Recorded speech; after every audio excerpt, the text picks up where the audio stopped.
Another very common nighttime bedding area for bucks is right on the edge of timber. And unlike doe, who have the fawn to deal with, that they're actually in open areas to protect the fawn, bucks don't have that responsibility. So it's real common for them to come out of the timbered area, come out of the woods, and bed down in some grassy areas fairly close to the timber. So in this situation right here, we have a bedding area behind us up on the ridge. We have a feeding area behind us up on this ridge, and then we've got an open area here, but it's fairly small. So it's very common for bucks to come to these edges and they bed down along the trees, along brush.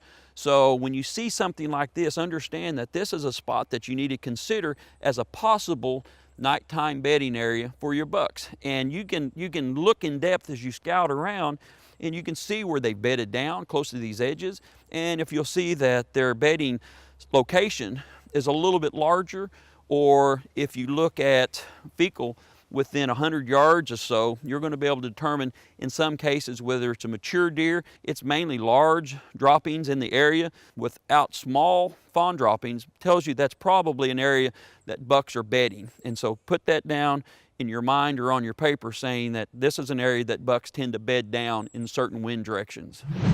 This is another common nighttime safety zone, nighttime bedding areas for a buck. What you have is a little bit taller grass. You have an elevation change. It's a little bit high, and then it drops down. And what the bucks will do is they'll bed somewhere along the lower elevations, just off the top, or even closer down to the bottom. And even in this scenario with no wind, as the temperature gets cooler and the air gets heavier, it'll still fall as it gets closer to the ground, and then it'll literally what seems like sliding off, and with the scent, and it'll slide down, and the deer down in that lower elevations are going to be able to smell everything that's up higher behind them.